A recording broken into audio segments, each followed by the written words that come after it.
नमस्कार प्यारे साथियों, आपका स्वागत है आपके अपने परिवार मैथ की आवाज़ में।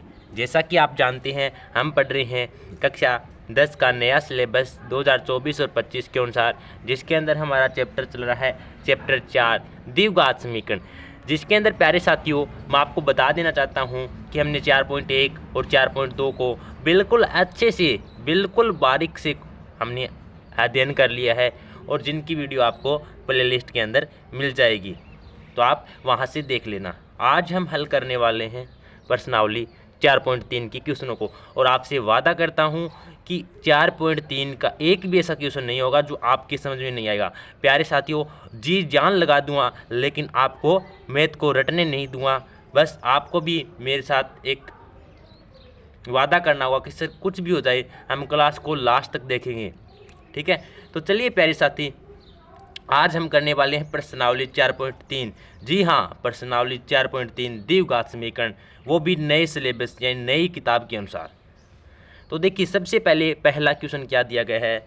निम्न द्विघात समीकरण के मूलों की प्रकृति ज्ञात कीजिए, यदि मूलों का अस्तित्व हो तो उन्हें भी ज्ञात कीजिए।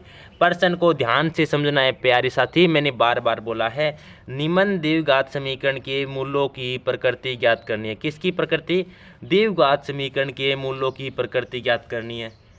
यदि मूलों का अस्तित्व हो तो उन्हें ज्ञात करें। यदि मूल का आपको अस्तित्व मिल जाए तो उन्हें ज्ञात करना है। देखिए, आपको बिल्कुल बारीक से समझाऊंगा कैसे मूलों का प्रकृति के बारे में पता करते हैं, कैसे उसका अस्तित्व है या नहीं, उन्हें सब कैसे ज्ञात करते हैं, उनके बारे में आपको बताऊंगा। तो देखिए, सबसे पहले आइए समझते हैं। यहाँ पे समझिए, देखिए सबसे पहले इसके लिए हम क्या निकालते हैं, द्विघात समीकरण के मूलों की प्रकृति के लिए हम निकालते हैं। सबसे पहले इसके लिए हम व्यक्तिकर निकालेंगे, यानी व्यक्तिकर क्या होता है, डी। व्यक्तिकर डी निकाल लेंगे, जिससे हमें पता चलेगा कि उसके मूल का अस्तित्व है या नहीं है। ठीक है, उसके मूल का अस्तित्व है या नहीं, वो किससे पता चलेगा? व्यक्तिकर से। आपको निकाल के समझाऊंगा, बिल्कुल डिटेल से, घबराने की आवश्यकता नहीं है। देखिए, व्यक्तिकर डी निकाल लेंगे। अगर वहाँ से हमारे पास 3 केस बनेंगे, उसकी भी हम चर्चा करेंगे। पहले जान लेते हैं कि व्यक्तिकर क्या होता है। अगर बात करें व्यक्तिकर की, तो देखिए व्यक्तिकर डी बराबर यानी b² - 4ac। व्यक्तिकर क्या होता है? b² - 4ac। कहने का तात्पर्य, जो b² - 4ac है, अगर इसका मान आपके पास जो भी आएगा वो ये डिसाइड करेगा कि आपका मूल किस प्रकार का है। ठीक है, देखिए डी का मान 3 तरह का आ सकता है, धनात्मक भी आ सकता है, ऋणात्मक भी आ सकता है, 0 के बराबर भी आ सकता है, यानी 3 अलग अलग मान भी आ सकते हैं। तो तीनों अलग अलग मान में क्या क्या अस्तित्व यानी क्या क्या मूल होते हैं, उनकी चर्चा करेंगे। चलिए समझते हैं। एक बार क्वेश्चन समझाऊंगा, उससे पहले ये आपको समझना जरूरी है, क्योंकि जिस प्रकार अगर हम घर बनाते हैं उसकी नींव बनाना जरूरी है, ठीक उसी प्रकार क्वेश्चन समझने से पहले हमें उसका बेसिक समझना जरूरी है। तो देखिए, अगर आप इस व्यक्तिकर डी का मान निकाल ले, यानी इसका मान निकाले और इसका मान धनात्मक आ जाए, यानी 0 से बड़ा आ जाए, क्या आ जाए पहले केस में, यानी डी का मान 0 से बड़ा यानी धनात्मक आए, तो मूल किस प्रकार के होंगे? अगर आप व्यक्तिकर डी निकाले और आपका डी का मान 0 से बड़ा आ जाए, क्या आ जाए? 0 से बड़ा यानी धनात्मक आ जाए, तो आपके मूल किस प्रकार के होंगे? याद रखना, तो मूल वास्तविक होंगे, वह भिन्न भिन्न होंगे, भिन्न होंगे। ठीक है, ये आपको याद रखना है। अगर आप व्यक्तिकर का मान निकाल ले और व्यक्तिकर का मान धनात्मक यानी 0 से बड़ा आ जाए, तो मूल हमेशा वास्तविक होंगे, वह भिन्न भिन्न होंगे। अगर सर आप डी का मान 0 आ जाए, यानी अगर हम व्यक्तिकर का मान निकाल ले और वो हमारे पास 0 आ जाए, तो फिर क्या होगा? तो मूल किस प्रकार के होंगे? तो मूल हमेशा याद रखना, तो मूल वास्तविक भी होंगे, मूल वास्तविक भी होंगे, मूल वास्तविक भी होंगे, वह समान भी होंगे। अगर आपके पास डी का मान जीरो आ जाए तो मूल वास्तविक जो है समान होते हैं। ठीक है, अगर आपके पास डी का मान जीरो से छोटा यानी ऋणात्मक आ जाए, क्या आ जाए, जीरो से भी छोटा यानी ऋणात्मक आ जाए, तो मूल किस प्रकार के होंगे, तो देखिए कोई वास्तविक मूल नहीं होता है अगर डी का मान आपके पास ऋणात्मक आ जाता है, कोई वास्तविक मूल नहीं होंगे। और इस कंडीशन में हम इसको आगे ज्ञात नहीं कर सकते हैं। अब एक बात बताइए कि उसने कहा है कि निम्न द्विघात समीकरण की मूलों की प्रकृति ज्ञात कीजिए। मूलों की प्रकृति कौन बताएगा, जो व्यक्तिकरण है, जो हम व्यक्तिकरण ज्ञात करेंगे यानी बी स्क्वायर माइनस 4ac, ये बताएगा कि मूलों की प्रकृति कैसी है, वास्तविक है, भिन्न भिन्न है, या फिर वास्तविक समान है, या फिर वास्तविक नहीं है, ये बताएगा। लेकिन यदि इसने कहा यदि मूलों का अस्तित्व हो तो उन्हें ज्ञात कीजिए, यदि आपके पास मूलों का अस्तित्व है तो उन्हें ज्ञात भी करना है। यानी मूलों का अस्तित्व कब कब है, जब आपका मान डी का मान जीरो से बड़ा हो तो मूल वास्तविक होते हैं, और वास्तविक होते हैं उन्हें ज्ञात किया जा सकता है, चाहे वो भिन्न हो चाहे समान हो। ठीक है, यानी जब आपके पास डी का मान धनात्मक आ जाए तो आपको मूल ज्ञात करने पड़ेंगे। अगर आपके पास डी का मान जीरो आ जाए यानी मूल वास्तविक होते हैं, समान होते हैं, तो भी उन्हें ज्ञात करने पड़ेंगे। लेकिन अगर आपके पास डी का मान ऋणात्मक आ जाए तो आप उन्हें ज्ञात नहीं कर सकते, क्योंकि मूल्य वास्तविक नहीं होंगे। तो देखिए अब इतनी बात तो आपको समझ में आ गई सर कि ठीक है, व्यक्तिकरण निकाल लेंगे, डी बराबर B square minus 4ac, D के 3 मान आएंगे, जीरो से बड़ा, जीरो के बराबर, या फिर जीरो से छोटा। ठीक है, अगर आपको ये मिल जाए कि मूल वास्तविक हैं, मूल वास्तविक व समान है, तो उनको कैसे आगे ज्ञात करेंगे, तो उनके लिए हमारे पास एक प्यारा सा सूत्र है जिसे बोलते हैं द्विघात सूत्र। देखिए जब हम गुणनखंड विधि से समीकरण को हल करते हैं, और गुणनखंड विधि से कई बार हमारे टुकड़े नहीं होते हैं, यानी टुकड़े टूटते नहीं है, तो हमारा एक दूसरा सूत्र और है द्विघात सूत्र, जिसका प्रयोग करते हैं। यानी जहां हमारे पास गुणनखंड विधि काम नहीं आती तो हम द्विघात सूत्र का प्रयोग करके x के 2 मान निकालते हैं। अगर आपको मूलों के आगे मान ज्ञात करने हैं तो हम किसका यूज करेंगे, द्विघात सूत्र का यूज करेंगे। किसका, द्विघात सूत्र का। वो मैं आपको बता देता हूँ द्विघात सूत्र क्या है। देखिए द्विघात सूत्र आप ये लिख देना, ठीक है, द्विघात सूत्र। द्विघात सूत्र क्या आपके पास, minus B plus minus, minus B plus minus, आपने पहले भी पढ़ा होगा, याद हो या ना हो, आपने देखा जरूर होगा ऐसा, B square minus 4ac upon 2a। ये फार्मूला आपको उनके मूलों का उन्हें मूल ज्ञात करने में सहायता करेगा। अगर आपको पता चल जाए कि उनका मूल का अस्तित्व है तो आपको इस फार्मूले की सहायता से उन मूलों को ज्ञात करना है। बस इतना सा कॉन्सेप्ट है। देखिए मानता हूँ कि कॉन्सेप्ट समझाने में आपको 2 मिनट फालतू लगे होंगे, लेकिन यकीन मानना जो आपने अभी समझा है वो आपको क्वेश्चन को बेहतरीन बनाने में कामयाब होगा। चलिए अब क्वेश्चन समझते हैं और उसका आनंद उठाते हैं। सबसे पहले पहला क्वेश्चन क्या दिया गया है, देखिए अगर बात करें पहले क्वेश्चन की, इसमें दिया गया है 2x square minus 3x plus 5 बराबर 0। सबसे पहले 2x square minus 3x plus 5 बराबर 0, इसको आपको चेक करना है कि इसकी मूलों की प्रकृति कैसी है और इनका अस्तित्व है तो इनके मूल भी ज्ञात करने। तो सबसे पहले आपको हमेशा याद रखना हम क्या पढ़ रहे हैं, द्विघात समीकरण। तो यहाँ से हमें a, b और c के मान भी ज्ञात करने होंगे। वो कैसे ज्ञात करेंगे ये बता देता हूँ। देखिए हमने एक द्विघात समीकरण पढ़ा है जो होता है ax square plus bx plus c। हमने जब भी चैप्टर स्टार्ट किया था तो हमने पता है कि द्विघात समीकरण किस रूप का होता है, ax square plus bx plus c के रूप का होता है। ठीक है, तो यहाँ से आपको क्या करना है, इस a का मान निकालना है, b का मान निकालना है, c का मान, यानी इन दोनों समीकरण की क्या करनी है, तुलना करके आप a और b और c का मान लिख दीजिए। यहाँ से देखिए x स्क्वायर का x स्क्वायर, a का मान 2, ठीक है सर, a का मान 2 आ गया। फिर आगे x का x, b का मान क्या आ गया, माइनस का 3, फिर c का मान क्या है 5। ठीक है सर, यहाँ तक तो बिल्कुल आसान है, कुछ नहीं किया, ax square plus bx plus c हम जानते हैं द्विघात समीकरण होता है। आपको इनकी कंपेयर करके ये बताना a का मान, b का मान, c का मान निकालना है। ठीक है, आई होप कि आप इतना अच्छे से कर लेंगे। उसके बाद आपके पास ए का मान आ गया, बी का मान आ गया, सी का मान आ गया। अब आपको व्यक्तिकर निकालना है, जो अभी हम सीख के आए व्यक्तिकर,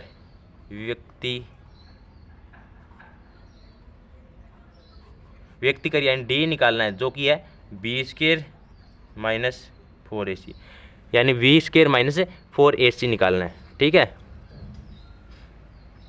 तो देखिए डी बराबर बी का मान कितना है, देखो बी -3 है तो -3 का स्क्वायर माइनस 4 गुणा में, देखो इनके बीच कोई निशान नहीं है, इसका मतलब ये गुणा में ए का मान कितना है 2, गुणा में सी का मान कितना है 5। इसको हल करो, डी बराबर -3 की स्क्वायर करेंगे तो देखो अगर चिन्ह माइनस है तो अगर हम उसका स्क्वायर करते हैं तो चिन्ह हमेशा याद रखना प्लस में हो जाता है, क्योंकि -3 है तो देखिए -3 है, -3 का स्क्वायर का मतलब क्या होता है -3 गुणा -3 और माइनस माइनस प्लस 3 3 9, क्या आ गया 9। ठीक है, तो -3 की स्क्वायर 9 माइनस 4 दूनी 8, 8 पंजा 40 और 9 में से 40 गया कितना बचा 31, कितना बचा माइनस का 31। देखिए 9 में से 40 नहीं जाएगा तो आपको इस कंडीशन में से 40 में 9 घटाना है, 31 बचेगा। और जो बड़ी संख्या है उसके पास माइनस का चिन्ह है ना, तो इसके साथ ही माइनस का चिन्ह आएगा। ठीक है, बस ये आपको पता। यहाँ से देखिए आपके पास डी का मान क्या आ गया माइनस का 31। और मैंने क्या बोला है कि जब आपके पास जो आप व्यक्तिकरण निकाल ले तो आपके पास डी का मान ऋणात्मक आ जाए तो कौन सा केस लगेगा, चलिए देखते हैं। देखिए डी का मान ऋणात्मक यानी 0 से छोटा है तो कोई वास्तविक मूल नहीं होंगे और इस कंडीशन में हम मूल ज्ञात नहीं कर सकते। तो डी का मान माइनस में आ गया और इस कंडीशन में हम मूल ज्ञात नहीं कर सकते। ठीक है प्यारे साथी, तो ये क्वेश्चन बस आपको यहीं तक करना था। इसकी हमने व्यक्तिकरण निकाला, हमें पता चला कि इसका मूल्यों का अस्तित्व नहीं है, इसकी प्रकृति है वो क्या है ऋणात्मक है, यानी ऋणात्मक आया। ठीक है, चलिए इसका सेकंड पार्ट करते हैं और समझते हैं। सेकंड क्या दिया गया है 3x² माइनस 4 √3x + 4 = 0, ये दिया गया है। ठीक है, इसको हल करना है तो वही सबसे पहले क्या द्विघात समीकरण की तुलना करो। क्या होती है द्विघात समीकरण ax² + bx + c। तो x स्क्वायर की जगह x² a की जगह क्या आ गया यहाँ से a बराबर 3, x की जगह x, b की जगह क्या आ गया माइनस का 4 √3, फिर c की जगह क्या आ गया 4। बिल्कुल आसान है, सबसे पहले द्विघात समीकरण लिखिए, उसकी तुलना करी, यहाँ से a b c के मान ज्ञात कर लिए। अब आपको क्या करना है, अब आपको व्यक्तिकरण निकालना है। व्यक्तिकरण निकालो यानी d निकालना है। d क्या होता है b² - 4ac। d बराबर b का मान क्या है, देखो b का मान है 4 √3 इसका स्क्वायर माइनस 4 × a का मान क्या है, a का मान 3 है, गुणा में c कितना है 4। अब इसको हल करो, देखो -4 है, इसको -4 है, देखो मैं यहाँ पे हल करके बताता हूँ आपको। माइनस का 4 √3 इसका होल स्क्वायर है, तो देखो -4 है तो -4 का होल स्क्वायर करेंगे, देखो -4 का स्क्वायर करेंगे तो क्या आएगा -4 गुणा -4 कितना हो गया माइनस माइनस प्लस 400 के 16, कितना आ गया 16। और √3 का स्क्वायर करेंगे तो कितना आएगा, देखो इसका स्क्वायर कर लिया हमने 16 आ गया, √3 का स्क्वायर करेंगे तो √3 का स्क्वायर, √3 का स्क्वायर, देखो √3 का स्क्वायर क्या होता है √3 गुणा और √3। और हमेशा याद रखना जब किसी √ वाली संख्या को √ वाली संख्या से गुणा करते हैं और जो उनके बीच अंदर जो संख्या है वो सेम है तो क्या आएगा √ हट जाएगा, जो अंदर वाली संख्या ही बचेगी, यानी √3 को √3 से गुणा करेंगे 3 ही मिलेगा। ठीक है, तो कितना आ जाएगा -4 की स्क्वायर की 16 और √3 की स्क्वायर की 3, तो 16 3 48, यानी इस पूरे की वैल्यू कितना आ गई 48। तो इस पूरे की वैल्यू कितनी आ गई 48 आ गई। ठीक है, माइनस का माइनस 4 3 12, 12 चौकी 48, कितना आ गया 0, यानी यहाँ से हमें d का मान कितना मिल गया 0। अब देखिए अगर आपके पास d का मान 0 आ जाए, अगर आपके पास d का मान 0 आ जाए तो मूल किस प्रकार के होंगे, तो मूल वास्तविक व समान होंगे। तो आपको लिखना है d बराबर 0 पर मूल वास्तविक व समान होंगे। आपको लिखना है, पूरा लिखना है, ठीक है। डी बराबर 0 पर मूल वास्तविक व समान होंगे, ठीक है। मूल वास्तविक व समान होंगे तो उन्हें ज्ञात भी करना पड़ेगा, और उन्हें ज्ञात करने के लिए हमारे पास एक प्यारा सा सूत्र मैंने आपको बताया था, -b plus minus B square minus 4ac upon 2a। इसकी सहायता से हम x के 2 मान ज्ञात कर लेंगे। तो चलिए सूत्र क्या है, -b प्लस माइनस, देखिए यहाँ पे लिखते हैं -b प्लस माइनस, ये सूत्र है। और हमारे पास देखिए a का मान है, b का मान है, c का मान है। जैसे जैसे ये कहेगा उसके अकॉर्डिंग हम रखते जाएंगे। सबसे पहले देखिए द्विघाती सूत्र मैं लिख देता हूँ, चलिए -b plus minus √ B square minus 4ac upon 2a, ठीक है।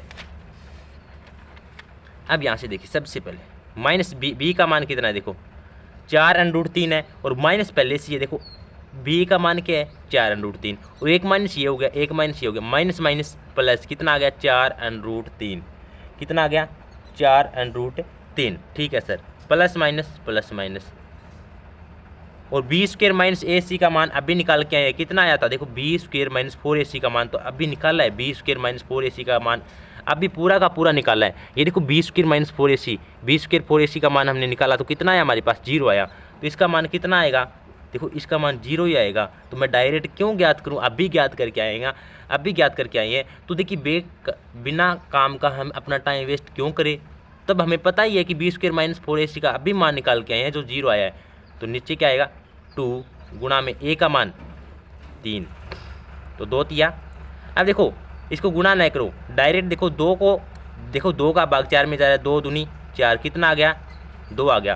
तो कितना बचा, देखो 2√3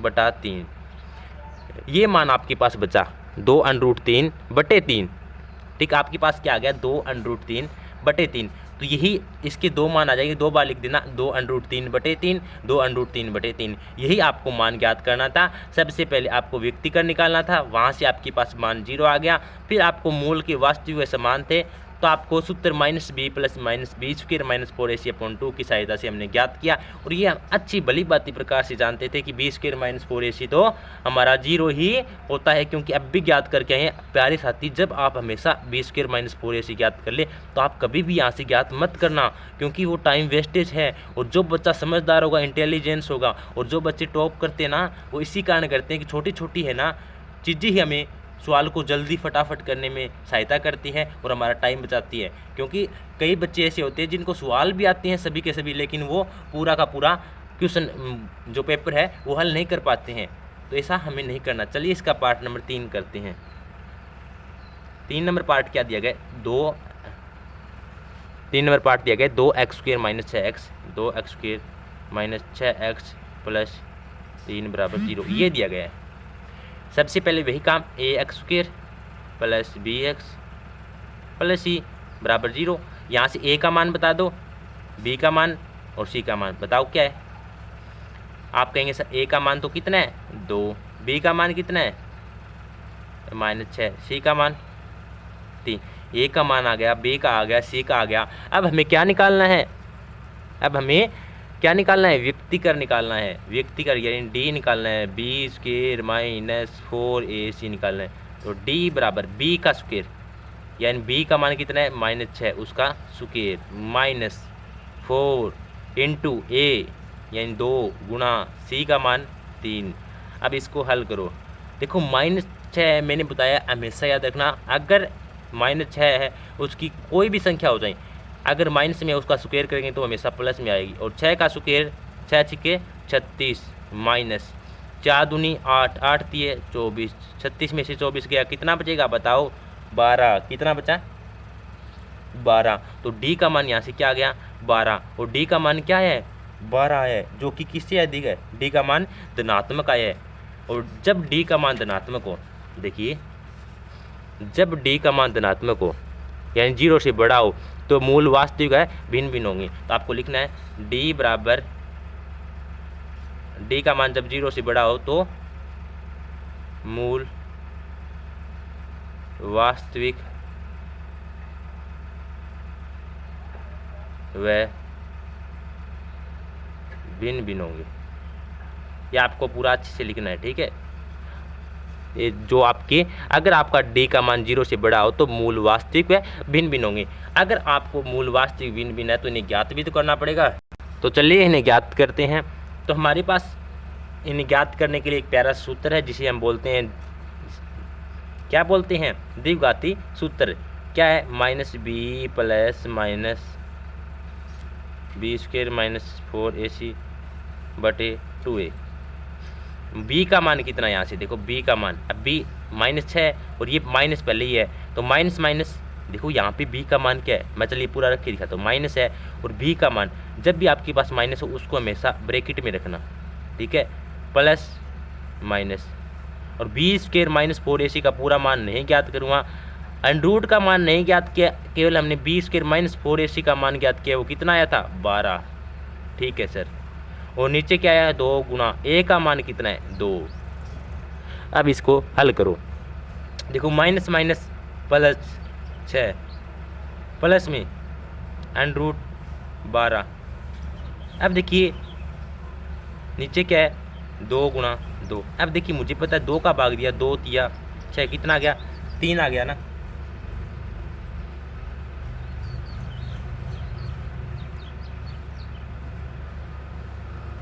तो आप बताइए क्या मैं इस तरह से काट सकता हूँ इसको डायरेक्ट?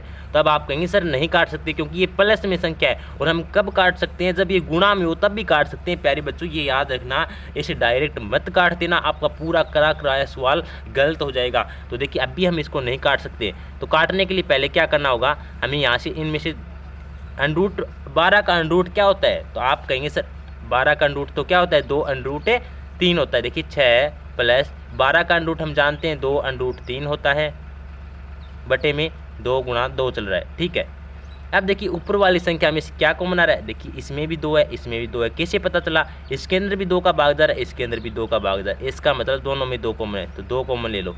यहाँ पे क्या बचा, देखो 6 के अंदर 2 का भाग दो, 2 तिया 6, 3 बचा, ठीक है, प्लस माइनस है, सॉरी यहाँ पे प्लस माइनस 2 कॉमन ले लिया, यहाँ पे क्या बचा सिर्फ √3 बटे में 2 गुणा 2 चल रहा है, 2 से 2 काट दिया, क्या बचा 3 प्लस माइनस √3 बटे 2, ये बचा।